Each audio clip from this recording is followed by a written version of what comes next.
Welcome back to the Wrong Advice Podcast. I'm your host, John Pacciuto, and I'm super excited to have my good friend, Richard Mianulli, with me today on the podcast. Rick, how are you? Yeah, I prefer Rick is good. Okay, Rick's fine. Richard. Rick, obviously, we've known each other for a very long time. But why don't you tell my listeners a little bit about who you are and how we know each other? My name Rick Mianulli. I guess I know you when I moved to North Caldwell in the 5th grade, and you actually were a bully to me. I was a bully to you back then, but times have changed, and bullying is not cool, and we're best friends now. We are, yeah. Actually, we got to thank your sister for that, because I remember the most random things, full of useless information. You would bully me on the bus because we took the bus and we live right around the corner from each other, and your sister kind of broke it up, and I don't remember much more than that. It's funny. I'm trying to get my sister to come on the pod because she, for some reason, has some lack of memory of her being kind of like a badass in high school. Like, she doesn't think she was extremely tough, but she was. People were afraid of her. I mean, maybe not afraid of her, but they. Well, I think as in high school it tapered down, but in junior high, or even junior high, 5th, 6th grade, you didn't fuck with her. She was badass. She played sports. She was she put you down. Listen, you hit, I guess, puberty earlier than me. I was a small, shrimpy kid. What do you mean? I didn't get big till junior summer. And but you would be on me, and your sister just no, to be fair, it was verbal bullying, not beatings. Maybe the backpack. I was would get thrown. 70 pounds until 8th grade. Yeah. Boy, I wish long for those days. Oh my gosh. Yeah. So tell the listeners. Obviously, the podcast that'll drop before our episode is going to be the one I had with Steve, your co-host with Beer You Are podcast. But how did you guys kind of come up with the concept, and what made you guys kind of decide to start that podcast? Yeah, I guess just Steve and I, one of my best friends, we've just had such this relationship where whether it's movies, TV, sports, where we could just shoot the shit for hours. And he kind of followed in my footsteps. I'll take this credit. Sorry, Steve. I was really into the beer connoisseur thing from now it's been about 11 years because of you when we used to go to Cloverleaf. Oh, yeah. And I kept the craft beer fad thing, and it became a junkie thing of mine for a while. Steve got into it. I turned him into it. And then I'm like, listen, why don't we just start doing this podcast and see where it goes? And that the rest is really history. The timing, and I don't know what Steve didn't discuss. We started the podcast 1 month before COVID hit. Yeah. And we were only going to do audio like this, have the same gear that you do. And then pandemic hit, and we're like, all right, we need to figure out a way to adapt. And it was a blessing in disguise, because we did this thing. If you're not familiar, it's called IG Live, which was kind of new back then because originally it was 30 minutes, then they moved to 60. Now you could do 4 hours, do a 6 split screen. But I saw someone had 108-minute live. 108 minutes. I don't get it. It's aggressive. Yeah, I mean, this isn't Howard Stern or Rogan, but listen, I mean, we've seen statistically, you could see how long people are on and off. The sweet spot when we would then have guests on. We had a DJ that was in the beer. We'd have brewmasters and other beer influencers. 30 minutes is the sweet spot for it. I feel like an interview is what we did. Interesting. I try to go for about an hour with my podcast, but it's just really based on how the conversations go. Mm-hmm. But I would understand for someone holding their phone in their hand for 30 plus minutes is drinking too. Usually we're never drinking a beer clocking under 8%. And I'm like, the format would be, listen, we would get the guest on, we'd have them, talk about it a week before. We would then send them the loose format of the questions and everything. But if you ever watch any of our episodes towards the end, not saying get a little sloppy, but you kind of get a little ADD and you go off track a little bit. So we feel, 30. But listen, we've had people up to an hour because it just, you go down a rabbit hole. But 30 to an hour. I would say the one big disappointment for me for our recording session today, and obviously we put it off a week. What happened to the Bud Light? Oh, that's right. Do you have any Bud Light here? I mean, I do, but I just don't really drink beer anymore. And we've talked about this ever since you guys started the podcast because, I love what you guys are doing. The content's amazing. Your passion for it is awesome. I mean, the two of you guys work so well together talking about this stuff. But ever since like all those 2 years or whatever that we binged all those beers at Cloverleaf, it just doesn't do it for me anymore. I drink much more wine. Back on the bourbon train, which I'm happy to be back on. Bourbon's great. But yeah, but it's like bourbon, it's wine, it's scotch, and it's like I just don't drink that much beer. Is it because the way it makes you feel? Because one thing I've noticed in the past few years, date myself, I'm about to be 35. You're already 35. These doubles or these triple IPAs, and specifically New England IPAs that literally look like orange juice. They have lactose in and all these adjuncts and shit. Like I wouldn't even know what the calorie count is on the beer, but I had a triple the other day. I sipped it over 2 hours. Next day, one beer, had a fucking headache all day. Really? Yeah. So, I mean, like, it tastes so delicious because it's really like a beer for people that don't like beer. Yeah. But yeah, the risk, is it worth the reward? Where I feel like 5, 7, 10 years ago, obviously, didn't have that issue. So, because my brother-in-law, my sister's husband, same thing, like loves these beers, but just like you, he's like, I stick to the wine, I have the bourbon, and I'll have light beer. Like, I'll fuck with it when I'm with you, Rick, but besides that, I'm not doing it often. Yeah, and I mean, I can get very drunk on bourbon, and I get very drunk on wine, and I very, very randomly wake up with a hangover. If it's good stuff, you won't. Right, Yeah. for sure. It depends what you're having, absolutely. But for me, it's like I don't like that bloated feeling. Like I would rather be eating food and drinking wine, or be eating food and having bourbon, versus like having a heavy beer and a meal. Yeah, like this, I could tell, like, right now, like, the ring's loose, but, like, after the next morning, I can't take my rings off. Really? Because you're, like, swollen up? Yeah. That's pretty funny. But, yeah, we're just getting old, man. Yeah, well, I've been 35 for 4 months now, and I feel good. I mean, honestly, we're first fully in-person vaccinated. Cheers, Mike, cheers. So this is podcast only your in person. second in-person? This is my second in-person podcast. The first one was with my Irish writer friend Freya, which I know you enjoyed the podcast. Mm-hmm. But yeah, this is my first fully vaccinated in-person podcast, and the obvious hope is to do a lot more of these in the future. Maybe some mic stands next time. Maybe some mic stands. Hey, listen, this is all new, man. This is episode 12 or 13. Yeah. I know you're getting old. It's hard to hold this 2-pound microphone up in your hand for a while. Nice. It'd be like better if it was hanging like this. For sure. I've got a bone to pick with you. Forget about the beer, but we both recently watched the Snyder Cut of Justice League. Mm-hmm. I have a lot of thoughts, and I would like to reserve mine because they're right until after you go with your wrong take. So tell me what your thoughts were on the Snyder League Justice League Snyder Cut. Well, to delve in a little more, so I'm a father of a 2.5-year-old, and my wife is 8 months pregnant. So I broke the movie up into 4 one-hour sessions. Fair.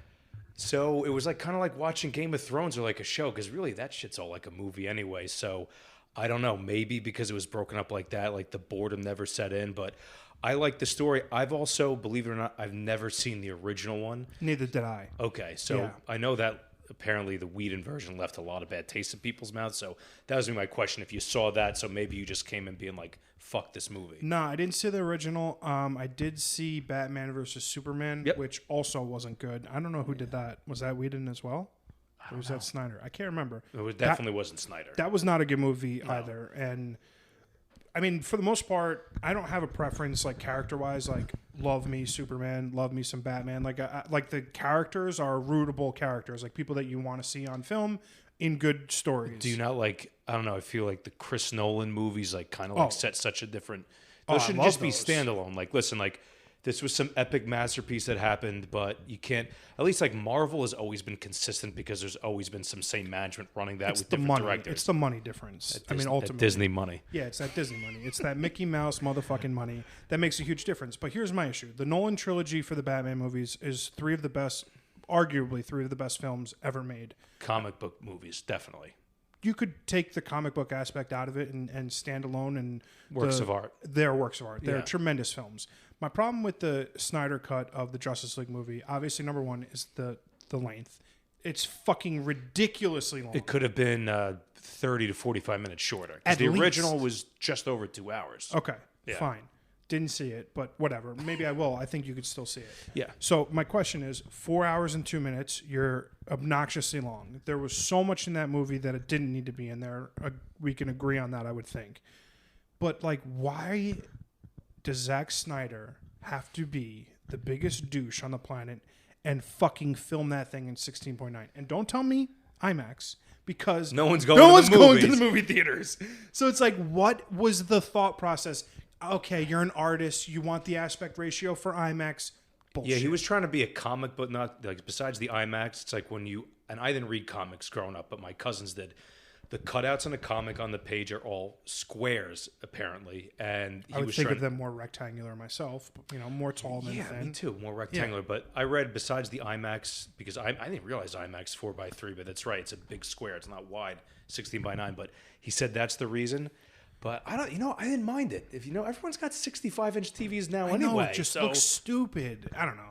The whole Yeah. thing, the length of it, the pace of it, I would argue there was Too much backstory where like Marvel gets all the backstories out in all their individual movies, so that when you get to Avengers or Endgame, all that, like, we're just getting the fucking story. I think that, like, if you're comparing, a superhero epic between like any of the Avengers movies and Justice League, Yeah. there's no comparison. No.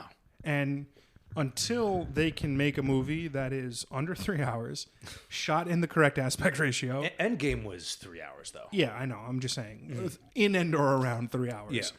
Yeah. I don't know, like, why anyone would want to see another one of those films. And what's crazy to me is that this Snyder Cut is getting tons of views, tons of positive reception. Yeah, and I guess maybe it's just me not accounting for like the fandom of DC people, because you're just not used to hearing from it. I think it's people that enjoy the Snyder aspect of it. Like even the very first scene, the drawn out of him getting killed and the echo sound waves, like, and the slow-mo and the blood. I'm like, it was very 300 and very like, because I'm thinking, I'm like going through Snyder's. I forgot he did the Watchmen. So like, wow, his movies, all that. the slow cut scenes where it's just like analyzing everything and everything's over analyzed. Like that's Snyder for you.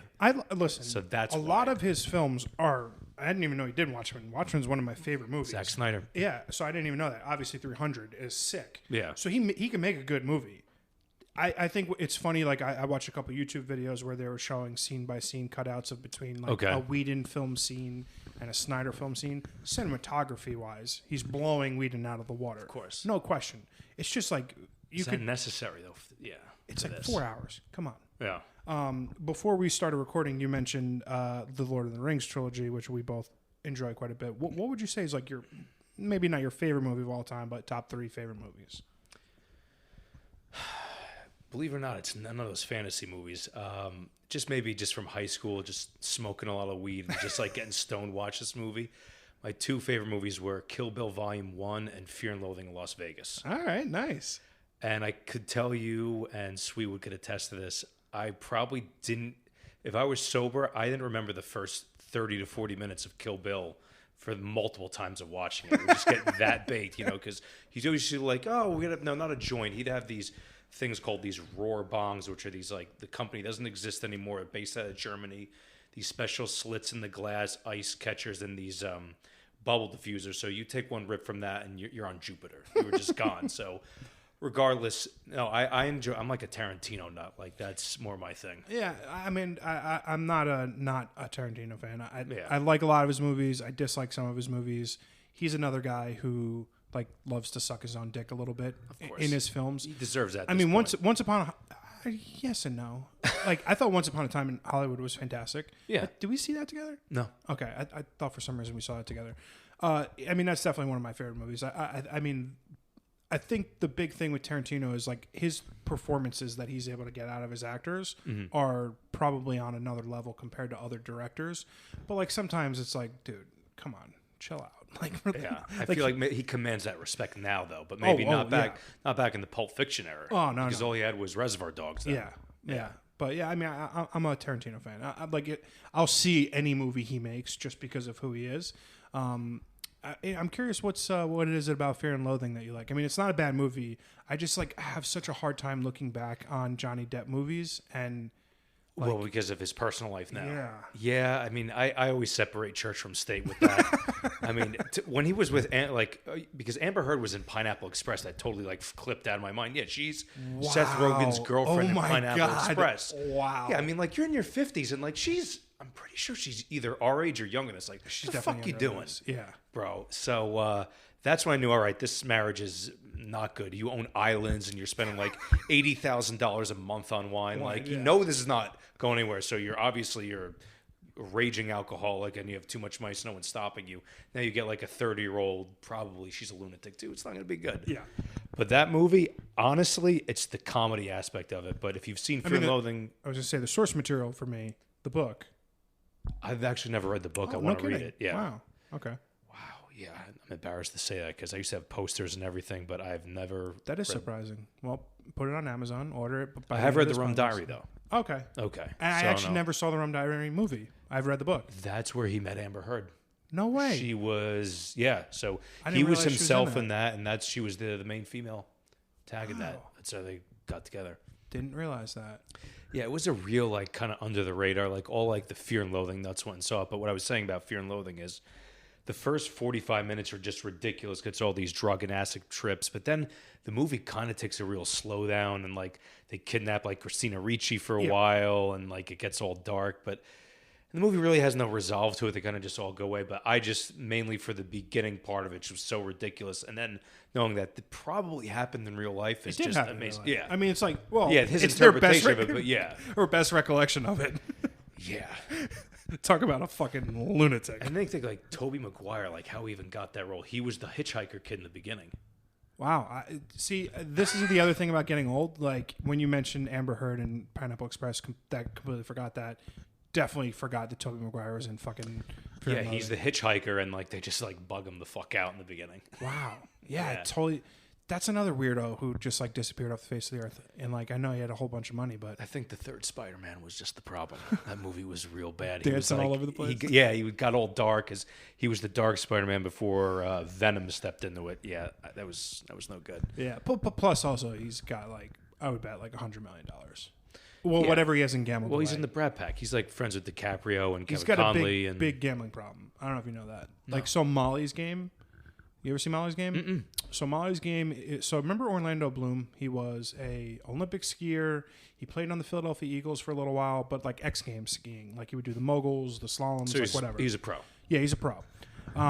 He would do the moguls and then like do the aerial thing at the end. He was in the Olympics and then he played a little bit at the University of Colorado football and then played in the NFL for a bit. All right. His sister, Molly Bloom, watch the movie. It's incredible. She's played by, I think, Jessica Chastain. Okay. And she kills it in the movie. But long story short, she was like this super genius girl who was like going through school, going through college, couldn't figure out what she wanted to do. Ends up stumbling into like being a hostess or a drink girl at a poker game. And then she starts hosting her own like big time underground poker game. Oh. And one of the characters in the movie is played by Topher Grace, who's I think supposed to be the Tobey Maguire of the real life. Really? Yeah. Well, it's funny, but long story short, watch the movie because she turned into this like gigantic, like she got indicted on like federal charges, like racketeering, like this whole big thing. Because like I didn't realize this. You got to watch the movie. It's really good. Wait a minute, is this like based on a true story? And Topher Grace was really involved. No, Tobey Maguire was. Tobey Maguire, okay. Yeah. So, yeah. So like I think Topher Grace was playing the Tobey Maguire person in the film. Yeah. But yeah, really good movie. I go watch it. You'll blow through it in less than 4 nights. Mm-hmm. I got to see. Be able to be a father of 2. I won't be sleeping. Yeah. I want to see that. The movie. See, this is what I'm talking about. Random knowledge. I don't know the actor's name, but he's the bad guy in Casino Royale. It's the foreign movie where he's the teacher, where they all drink. What's it called? Another Round. Another Round. Yeah. I told you to watch it. Yeah, it's incredible. I watched the trailer. I'm like, all right, I can get into this. So I've got a love-hate relationship with foreign film. I don't mind reading subtitles if it's a non-action movie. So that's what this falls into. Like, I don't want to be watching like a chaotic film and trying to read subtitles. Yeah, like a normal film, just dialogue. Like, all right, my eyes don't need to see what's really going on. I got to read this. Right. Yeah. So it's in Dutch or Danish or whatever. Netherlands. Some Northern European shit. Yeah. It's incredible. Mads Mikkelsen, I think is his name. Yep. He should win an award. I mean, he was genuinely. Are they up at the Oscars? I think they are. I think they should be. Yeah. I don't know if it was this year or last year that film was eligible for, but man, It was heavy. It was like, the premise is they're teachers at a school and they read this paper about how everyone should have their 0.05. 0.05 So alcohol. right under the limit. Yeah. Yeah, just have a little bit of a buzz and how it will impact and benefit your life. And it's just really good. I for everyone listening, highly recommend it. I think it's... But they don't stay at 0.05. Oh, no, for sure not. Yeah. It's tough low level to kind of maintain. And But it's not depressing like Requiem for a Dream kind of ending, though. no, it is depressing. It is mostly not a happy movie. Okay. It is a very real, it's very real. It's the kind of movie you would expect if a bunch of friends decided to be drunk every day together. Somebody's not going to make it. It's a lot. It's a good film. It's a really good film. And the subtitles doesn't detract from the fact that the performances were really good. You mentioned that you hadn't read Fear and Loathing, Las Vegas. Are you a big reader? I mean, I know being a dad, you don't have that much time in nights, but like, do you find yourself? I found myself reading a lot in the last year. We talked about this a little bit off air. Not a lot of fiction, actually. So I've read Goggins' book, and I have a lot of, just I'm a big science nut. I have a lot of Neil deGrasse Tyson books. Yeah, there's some times where I'm just reading, I'm like, I don't know what the fuck is going on. 100%. Like, what is this? 100%. What is this? I picked up the one you told me to. Death by Black Hole? Death by Black Hole. Yeah. I read probably 20 to 30 pages. Didn't retain any knowledge from it. Like, couldn't understand it. Yeah. It's just like, I want to. I liked watching, what was the show that he did on Fox? Forget the name of it. I don't know. He's such a media guy. He's the front office for space. Yeah, he's the front office. That's a great adjective. I like that. Yeah. I like the show that he did on Fox, Cosmos. Yeah. Yeah, I've known it's on Netflix too. Right. Yeah. So I like that a lot. That was appointment television when it was on. His writing's not good. It's just not conducive for like retaining knowledge and like being entertaining. It's scientist writing. It's a scientist. Yeah, it's right. not like written for like an author writes it. Yeah. Yeah, I don't know. Like, I like him as like a media person on TV, and like the show Cosmos is great, but the book's just... I mean, could you really have like a ghostwriter see like the Goggins book, like it's his story, but he had someone come in and like kind of straighten it all out, so it was like an enjoyable like a movie kind of story. But could you really do that with science stuff? Probably I don't know. not. Maybe you could have like a really good editor. Really dumb it down. Just a little bit. Yeah, Death by Black Hole for dummies. Yeah, right. Yeah, I'll read the Cliff Notes version, but as far as books, no. I mean, I miss reading like The Great Gatsby and all these books that are slipping my like Animal Farm and all that back in high school. 1984. Yeah. I actually never read that. Really? I don't think I was in honors. They skipped that for Put me. that on your list. It's just super relevant in 2021 tech-driven world. It's very interesting. It goes along with like the Circle. I don't know if you ever read that book. It's a movie, but the movie was terrible with like Emma Watson and Tom Hanks. You'd think it would be good. Oh, that's right. I remember seeing the trailer of the two. I'm like, that's a weird. Yeah, dynamic, it was bad. Unfortunately, the book was very good. But I bring up books because I just recently finished Calculating God. Which is fiction. It's not like, religious based or whatever, but it's the premise of the book is like a spaceship lands in Toronto and right outside of a museum, and an alien walks into the museum and has to speak to a paleontologist, and then it's just basically the story of, trying to prove the existence of quote unquote God and or, ones and zeros, whatever that person, he, she, it might be. And I found it to be a super quick and simple read, but the premise of, kind of articulating the afterlife and like the higher power is not something that falls within a specific religion, but like something else entirely. I think it was a good read. I've recommended it a couple times on my podcast and for people to read. So what is without giving too much away, what's the aliens' take on it? Because that's that the whole... God exists. Oh, believes that God exists. Yeah. See, that's interesting because the whole thing about aliens that religious people don't want to hear is, that Earth is the center of the universe, and we've talked about this, if there were aliens, then that all just gets debunked and thrown out the window because we're not the center of the universe anymore. So is that brought up at all? Yeah, yes and no. I would give too much away. Okay. I think you would really like it because you and I have had super deep conversations about The Fermi paradox. Fermi paradox, yeah. Fermi paradox. and, And you couldn't figure out. You got to find that book for me. I know. Fuck. Shit. Remind me after we're done. Yeah, I do have to find that book. But yeah, so I think you would like it. It's kind of channeling two distinct things that like we both have an interest in talking about that I think. Yeah, I was not sold on that paradox, and then thinking about it time after time, like, you know what? That's not a bad idea. That sounds pretty right. That's why when you read this book, it will make it even more interesting to you about, the concept of the paradox and like how it would relate to whether there is alien life out there. Yeah, and do you follow NASA on Instagram? Yeah, for sure.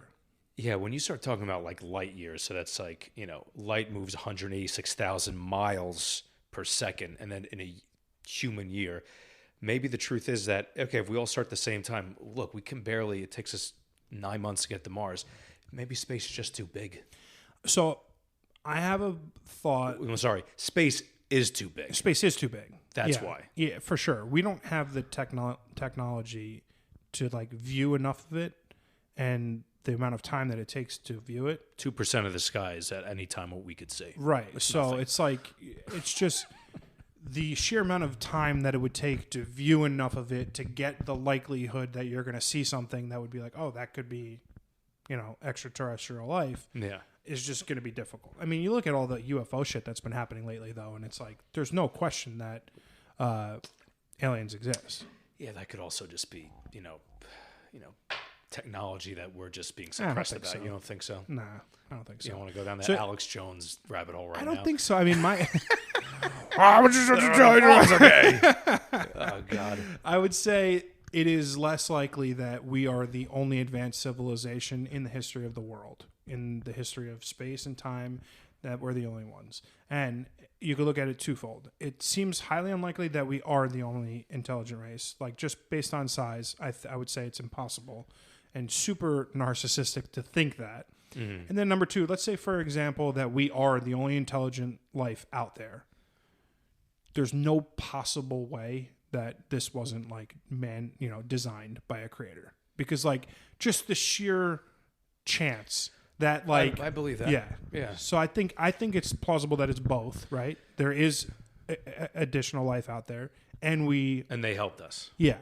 And I feel like ancient Egypt is definitely the biggest concept of that, because let's look at like 1000 AD, like when it was just like, serfs and lords and like people in like the UK, and they're living like in mud homes, like, and then 3,000 years ago, they're building pyramids and Sphinx and all that. So it's a big jump. It's a huge jump. Now you could say that whole intelligence got wiped away, which is very believable with the plague or something like that. But I don't know. I just feel like it would be written down somewhere. Like how you go from that intelligence back to like almost simple man. It's ultimately why the two book recommendations that I have for you are Calculating God, and then any book that was written by A.G. Riddle.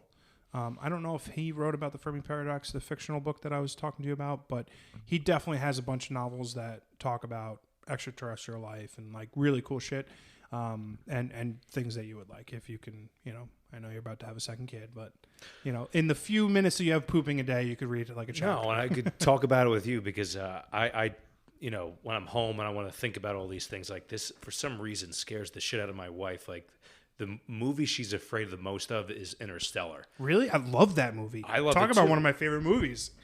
Christopher Nolan. All right. All right. The whole thing, black holes, the fact that they're real, they scare the crap out of her. The concept of how big space is, and that the vortex of a black hole, that space-time is compromised at that point, just scares her. That exists. So I can't ever watch that movie when I'm home. I've wanted to see it like 8 times. Oh, you haven't seen it? I've seen it, but I wanted to, like, when the pandemic was at its peak, I'm like, I want to watch the movie again. She's like, no way. You could watch it by yourself, right? I could watch it by myself, yeah. I mean, it's definitely in my top 5. Very well done. Yeah. Awesome movie. And I think if you like that movie, you'll definitely like the books by A.G. Riddle, because they're very much in that storyteller vein about like, I think you'd like it. How like we are our aliens kind of thing, like which is like basically the premise of Interstellar. Yeah, isn't what's the one with Amy Adams is kind of that as well, right? Arrival. rival. I didn't realize that this was going to turn into a movie podcast. I figured it was going to go that way anyway. And I want to actually circle back around to foreign movies. We both fall. I always post I don't know if you follow that fucking good movies on Instagram. They always give like this, like the list, like best movies of the 90s, but then they always put out like recurring every couple of months, like their top movies. There's a foreign one called Lahain or whatever. Have you ever seen that? No. They show clips of it. It's in black and white. The guy that's the Night Fox from Ocean's 12 is the main character in it. Night Fox. He's he leaves the fox. He's like that French. that actor. He's French, right? Yeah. In real life. In real life, that actor's the main Anthony character in Castell or something like that. Yeah. That's his name. Yeah. And they always put this movie in the top 10. Like the rest of them I've heard of, like it could be like Gone with the Winds or Clockwork Orange and all that, but they always throw this foreign movie and they put it on a pedestal. I'm like, wanted to see if maybe you've ever seen it. I mean, I see pretty much everything. I just recently, for the first time, watched Casablanca and Gone with the Wind? well, I've seen Gone with the Wind, but what's the other one? Orson Welles. Oh my God. Why am I forgetting it? Citizen Kane. Yeah, Citizen Kane. Yep. So I recently just watched those like in the last 2 weeks. And that has Joseph Cotton in it too. There's Not so another bad. Shadow of a Doubt is another good. Joseph Cotton was the guy that was opposite of Orson Welles in Citizen Kane. Okay. His like friend. Yeah, those RKO movies are good. Yeah, so I watch everything. I haven't seen that movie, Laheim or whatever, but I'll definitely look it up. I think it's from take like it out. 95 or something like that. But Fun story about the main character. You're talking about the Night Fox guy. Yeah. He's 50-something years old. Doesn't look it. He looks great. I mean, he's a French guy, right? They've got Yeah. no cares in the world. He has a 18-year-old girlfriend. That seems a very European thing to do. It's fucking insane, though. Yeah, very, very Johnny. Well, yeah, Johnny Depp's ex-wife from. He had a wife prior to Amber Heard for like 20 years, or whatever, French. So, it's that French mentality, you know? It's super weird. But like I was going down an Instagram rabbit hole and I saw this guy. I think his name's Tony Castell or something like that. He doesn't have Instagram, but he kept getting tagged in these pictures of him and this like young model and this like this girl looks like she's like 16. Like what the fuck is going on? They've been together for longer than a year, and I'm saying she's like 18 now. And I know it's different in America versus over in Europe. I have a story about that. Oh, please go. And you know what? I guess I'll tag this to myself, and I'm not putting any bad attention to my family. I can't believe I'm telling this story, but my cousin Gabrielle and Peter know this. So 11 years ago, I spent 2 weeks in Italy. So I have family over there. Of all the places in Italy that my family are from, they're from the Amalfi Coast. Not a bad situation. Yeah, not so bad. So my mom's Italian cousin, so they're both the same age, they're in their 60s, then the 50s, and have kids. And there was like a 16-year-old, and at the time in 2000, how old were we in like 2010? We were like 24, 23, 24, 25, whatever. 16-year-old, and they're both like beautiful girls, like her and her younger sister, and they both tried to like hook up with me and my cousin Pete, and they thought like nothing of that. Like we would go out to these discotheques Real till 4 in the cousins. morning, Like real actual- cousins, yeah. real cousins, And they're not from Alabama. This was Italy. Italy. But when in Italy, like I was saying, again, nothing happened. Nothing happened because it's underage. But that's why I want to tell this story. But she got a little intoxicated. And she came up and she's like, "Yes, you are. You're gorgeous and everything. Like, I really like you." And I'm like, "Oh, that's great." And I'm like, but I didn't even say like, "Oh, we're cousins." I'm like, "Yeah, it's not gonna fly." Yeah. And then tried for like my cousin Pete stayed, who you met at my bachelor party, stayed another week, and then she just moved on to him. But again, I hope nothing ever happened.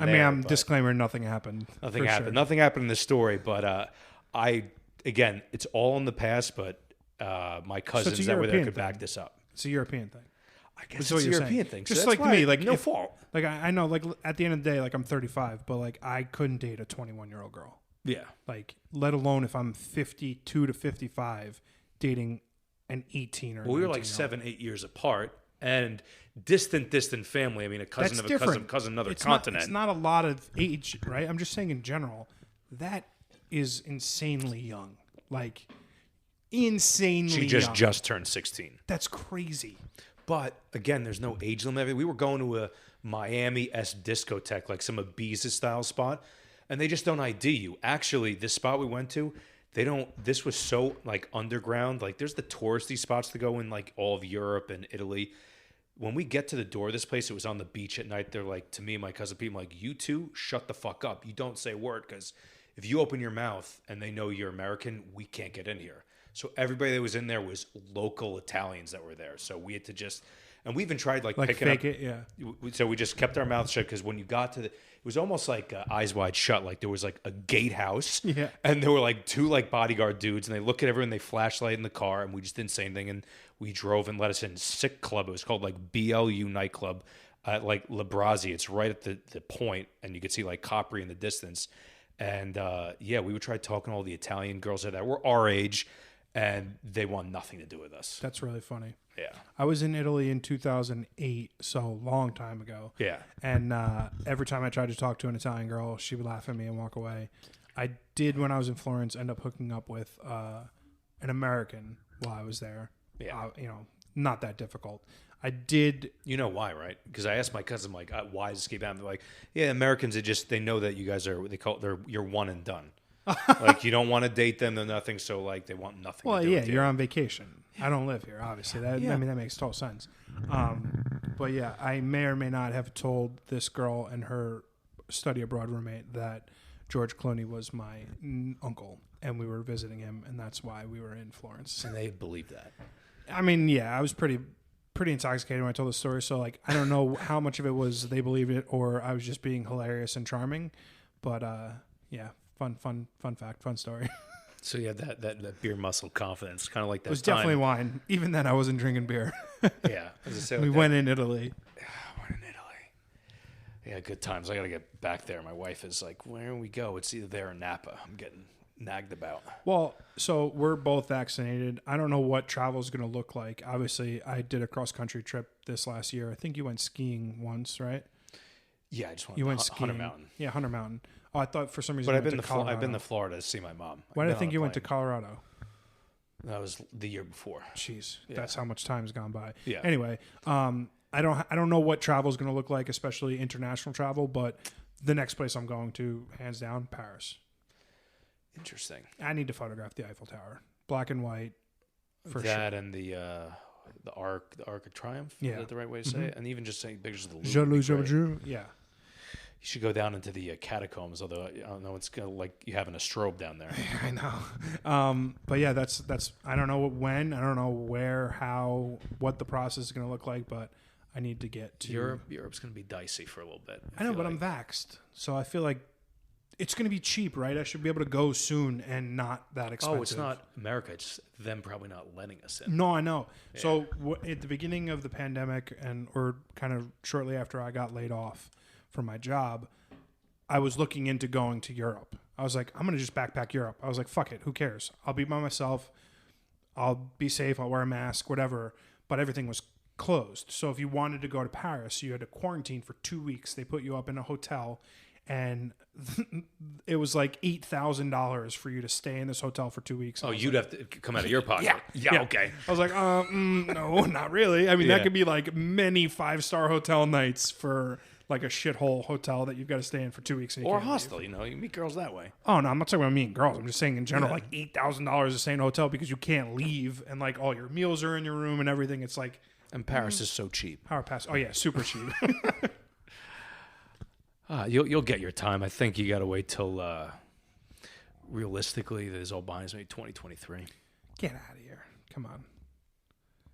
We're getting there. We're getting there, but Europe is like, because I was just talking to Ross, he's like, yeah, UK, like even with his clients, like shut down, like I can't get there if I want to right now. It's been a difficult year. I mean, I feel like I've had both I've had a very financially successful year, and I've had like a mostly positive personal year. Obviously no relationships or anything, but just like personal growth has been great.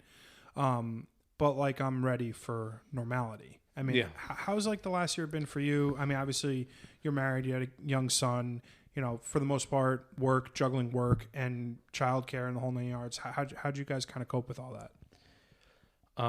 Glad that Mel and I had each other. It definitely was a test to everything to the bitter end because daycare was shut down. So it happened March. It was March 13th was when New York went to shit, and his daycare didn't open up till pretty much July 4th. So we had to tackle work, switch off with him every single day, take him on walks. Nothing was open them, and then just have him around the clock. But you know what? I think it helped us grow a lot. At this point, though, I'm tired of it. Like now, he's home again for another 2 weeks because some kid's asymptomatic. He's not sick, but he failed the COVID test. Geez. So they're testing these little kids. Oh, jeez. yeah. Well, he had the fever, and if you have a fever, you have to go get tested. Yeah, my son, every time when they reopen back up, they got to test them. Wow. Okay, Yeah. I didn't realize that. So we have him now 2 weeks. But the one thing that was nice was back then, because the world was all shut down, my work and my wife's work was understanding, listen, we have to swap off. Now the world's back to nowhere. No one gives a shit. So it's like, it really sucks. I think we can have a very deep conversation about how corporate America has kind of handled the last year, and you've got some really great examples. I just read LinkedIn is giving everybody in their company off next week. Like the entire week, the company is closed for business. That's a really good example of a company that's taking a shit sandwich and like doing something great with it, because they know like what their people have done for them in the last year, and just like juggling all this craziness.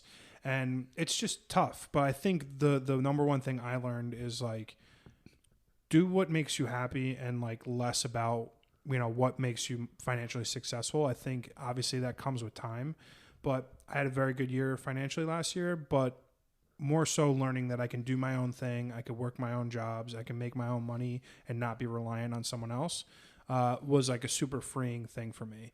And it's just like, obviously I don't know about your employer or anything like that, but like finding the people who understand that this is like an unprecedented time in history and like are going to take care of their people is super important for sure.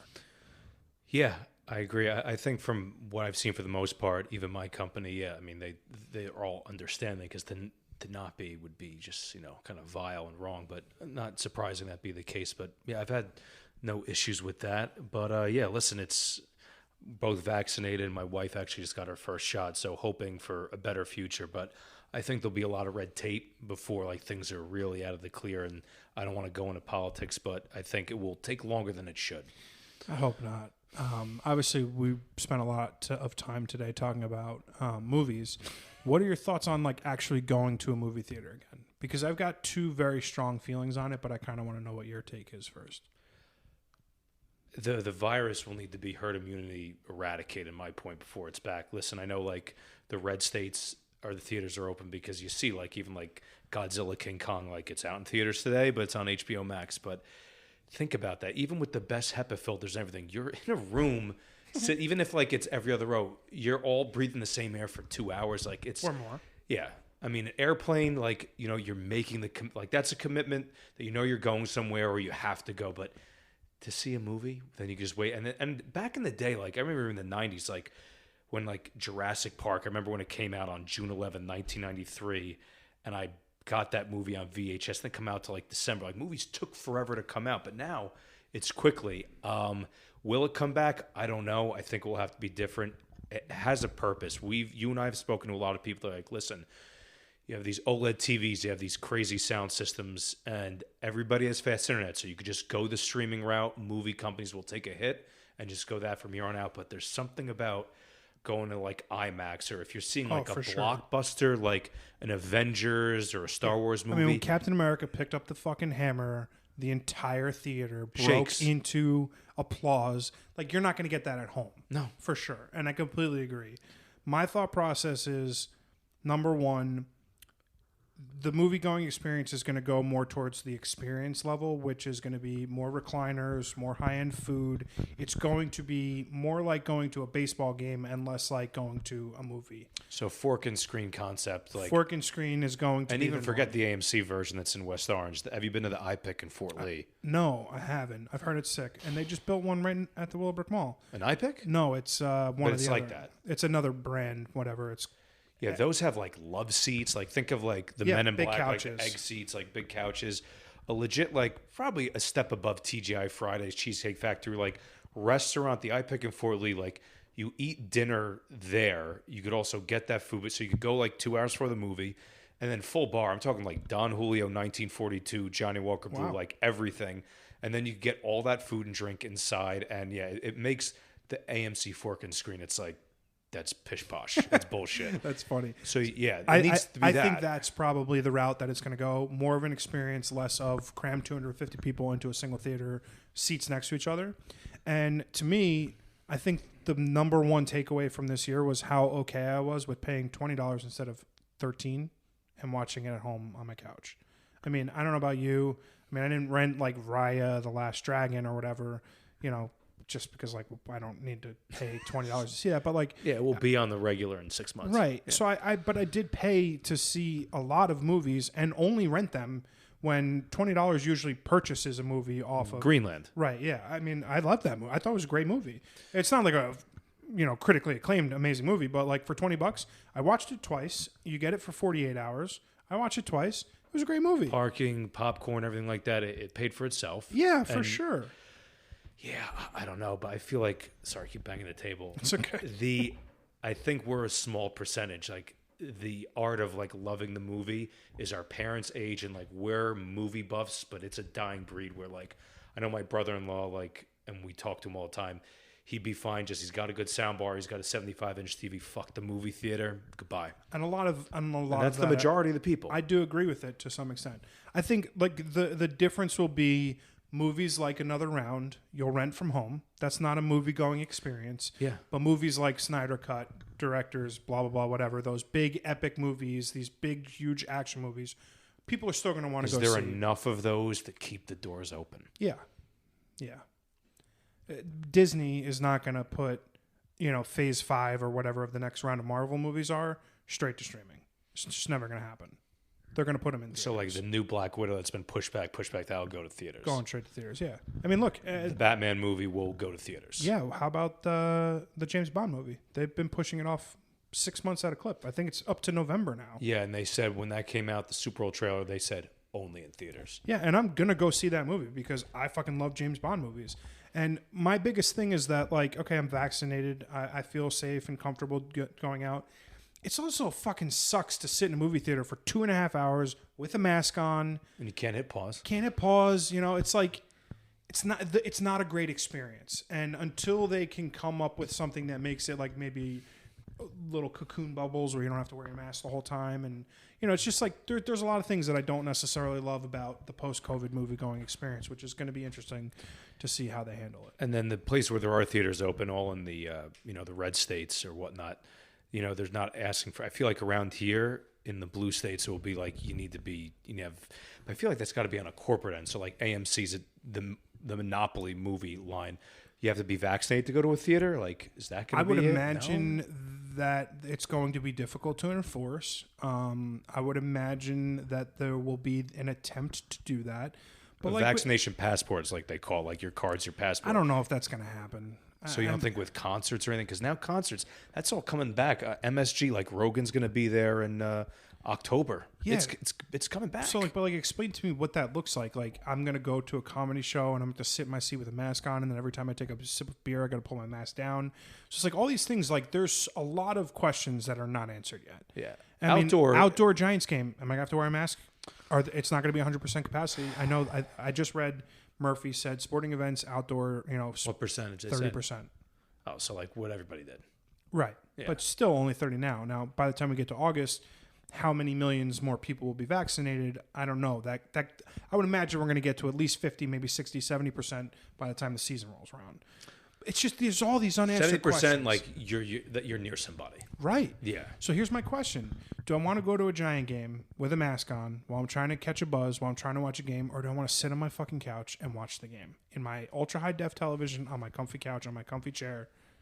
See, that's where and not pay $13 a beer. I'm in agreement with that. Like the movies, I'm going to miss for the blockbuster end of it, but the best seat in the house is the fucking TV. That camera is always pointing at the play. Like I enjoy that. To me, the tailgates that we always used to do, that's a lot of fun. Like that camaraderie, you can't mimic that. Right. But the actual games, it's better right there. 100%. I agree. So like there's a lot of questions about what normalcy looks like. Obviously, it is super political. It's just so fucking stupid that that's the caveat with everything these days. But what the world looks like in 6 months to a year is like super influx, and there's no one's like, oh, this is what it's going to be. I just don't. Well, listen, I'm not saying I want to use like Illuminati or higher powers that be, not going down the Alex Jones road, but when I see like the Frog's gay, that you see, all right, like MSG, like indoor arenas, that they're everything like, so someone at the higher up, and they have to obviously run it by maybe, I'm not saying like Biden or political, and they're like, we're going to start doing indoor shit this fall. It's the so mayor. what are they figuring out? So it's the mayor, right? Who's mayor, governor of cities, states. I don't know. I mean, I don't know what the process is for like New York City. Whether How they go can they by, not figure? I'm not trying to think negatively, but and to cut you off, if there is another boom or there's another spike or something like that, they're making an assumption that like they just think that in the next 4 to 5 months, like things are going to be 75% normal. I think that because so many people are getting the shots. And you're seeing it now. There's a rising number of COVID cases in New Jersey right now, like a pretty significant bump. People we know. Yeah. There's a pretty significant bump. So that's happening right now. But when you couple with the amount of people who are getting COVID and getting the vaccine, we're going to reach a tipping point where it's ultimately going to start tapering off just based on numbers. Okay. The amount of people who've been infected, the amount of people who've been vaccinated, and the amount of people that will be infected before getting vaccinated will reach a certain threshold, and then once it's there, it can do nothing but go down. Half the bell curve, yeah. I don't know when that is. So to answer your question, I'm not sure. But they had to figure that out. They had analysts be like, listen, by this point, if they think the mass population, I mean, I know people that aren't going to get it, which is amazing to me, but yeah, I guess they think, well, it's the combination. Even remember, there was no vaccination last year, and if you look at the line curve, once you hit like May, it was like 1 to 200 a day in New Jersey. So they're thinking on top of that. I don't think it was ever that low. It was like 200-300. It was very, very low in the summer. Yeah, because they opened the outdoor seating and it really slowed down. Then Thanksgiving, fall, it peaked back up. I don't know definitively. I can't remember. Honestly, like I feel like this last year I lost. I mean, I drank away. Amnesia. I drank away so many of my brain cells. I don't remember what it was like. I mean, I remember it being very scary when it first started and it was super weird. And I think we're through it. Like we're there. Like, I mean, not just that because you and I are vaccinated, because there are going to be variants and there's going to be different, different things that happen over that. But yeah, I don't know. It's going to look different. It's going to be different. It's going to be interesting to see what the timeline kind of looks like. But I think we're there. We've reached the point where normalcy is about to return, and I for one am excited about it. I mean, I've been single for a year in a pandemic. It's not been great. I'm excited about this Bud Light I'm drinking right now. It's Kirkland Light. Yeah, Kirkland Light bottled water, which is the only thing that we brought. Not to turn the tables on you. I mean, since you're the host, but from the dating side of it, is this just like? How do you feel? Like you're like excited that like for things to get back to normal? Yeah, I mean, you think it's been that way. So like in the beginning of the pandemic, I was single, obviously, so that carried through for the last year. For the most part, in the beginning, I did the online dating. I did some FaceTime dating. I just don't think that's any way to get to know a person. Like, let alone, I hate FaceTiming in general, let alone FaceTiming with a stranger who you've never met before and you're meeting for the first time digitally. It just really didn't do it for me. So May, June, March, April, May, whenever this all started, and a couple months after the pandemic kind of sent us all home, I deleted the apps. I didn't really do anything. But in the last couple of weeks, yeah, I'm back on. I'm looking forward to going out. But you'll go out, like, especially if the person's also vaccinated, you'll go out and meet somebody. I'll go out with someone who's not vaccinated. I don't think that, my concern for getting the disease now is not that high. I mean, I know it's only X% likely, but I think you still have to wait 2 weeks from the shot. Sure, whatever. My point is, so like, even if I get COVID now, the likelihood of it killing me is so low in and of itself, let alone the fact that I now have some immunity to it, I won't be afraid to get it. So I'm more willing to go out, eat inside in an indoor restaurant. Mm-hmm. I don't have a problem with outdoors. Like, that's fine. But, all my family pretty much is vaccinated at this point, just waiting on my dad to get his last shot. So it's like, we've got Easter tomorrow. If you weren't vaccinated completely and I wasn't vaccinated completely, I don't know that I would have felt super comfortable. It's understandable. Yeah. I'm going to see everyone tomorrow. And then, oh God, what if you were sick and then I got it, then I gave it to my whole family. Like, my sister-in-law's pregnant. It's just like, it's crazy. It's how that bing, bang, bing, bing, bing. And that's like what the last year has been. It's like the game of Clue, like where they come from, it's Rick Mianulli in the kitchen. With the torch. Yeah, exactly. So yeah, I'm excited for things to get back to normal. I'm ready to, not looking for my soulmate tomorrow, but I'm certainly ready to, be dating and see what's out there. It's been a slow year. Oh, I'll come back. Yeah, I have faith. I'm rooting for you. I appreciate that. I kind of like to end all of my podcasts with either like a recommendation or a piece of advice. It could be a movie you watched, a book you read, something someone told you, anything really, just something that you can kind of, give to the audience, something, really anything, book, movie, TV show, little nugget of wisdom, literally anything. That's Stumper. Stumper. I mean, just because there's just so many things I could think of. If I had time, I would have digested that question a little bit better. And given you something. So I'm going to give you something, and then I feel we'll be half-assed, and I know I would have thought of something better along the lines. Well, for the next time we do another episode together, you can save it for that one. I know you're not in agreement with this, but I'm going to say this, and I actually gave it to my other best friend and co-host. I bought him the book because, he's been having some down times. But the Goggins book, Can't Hurt Me, is my one recommendation, especially with the pandemic and mental health and how people are, not in a right state of mind. It's a good story. I mean, people take it for, oh, yeah, he was a Navy SEAL, he did this marathon running, but came from this terrible upbringing, and you'd think the guy has no hope, and really just had like a miraculous life. And it shows you the limits of the one quote in the book that's great is when you think you're your absolute worst or you're going to give up and quit, you still have only used 40% of what you have in the tank. And he really shows that. But yeah, I mean, again, this is no secret. If you're in the books or whatever, it's a New York Times bestseller for many years, but it's Goggins' Can't Hurt Me. Nice. I like that a lot. I'm going to take the easy way out for my recommendation for today. And that is, if you're listening to this and you haven't yet made an appointment to go get vaccinated, please go get vaccinated. It's the most important thing you could do. They're not tracking you. Joe Biden can't hear me with the shot that I got yesterday in my arm. You're probably not going to have any fertility issues, and you're probably not going to have any issues conceiving children. Read the science, read the books, read what's out there, feel comfortable in getting a shot that's hopefully going to save not just everyone's. Go ahead. And if you're pregnant, because I know there's a lot of discrepancy in the beginning, but being my wife is in her third trimester, a lot of studies and a lot of doctors have okayed that, and they'll have the antibodies born with. So if you're pregnant, it's also good to get the vaccine. Yeah, just get the shot. I mean, let's get everyone shot up. Just get the shot. Just get the shot. Just give it the shot. Yeah, so just go get vaccinated if you can. And I think we're turning the corner and life's about to get back to normal. Rick, it was... And one more thing before we kind of finish. Cannot finish. And if you guys have Spotify or Apple Podcasts or wherever you listen. I was just going to plug you. Oh. Yeah. You know what? Go Let ahead. the host do the hosting duties and plug his I didn't know if you were. I didn't know if you were going to end it and then not I was plug it. going to say, Rick, thanks so much for coming over today and recording this podcast. I had so much fun. Obviously, you are the co-host of Beer You Are podcast at Beer You Are on Instagram, at Beer You Are on Twitter and Facebook. I will link everything in the show notes below. Thank you. Look for the Beer You Are podcast on Apple Podcasts and Spotify. Give them a follow, subscribe, rate 5 stars, leave a nice little review. And, buddy, it was so good to see you. Of course, And, as always. Appreciate you coming on. Toodles. Bye-bye.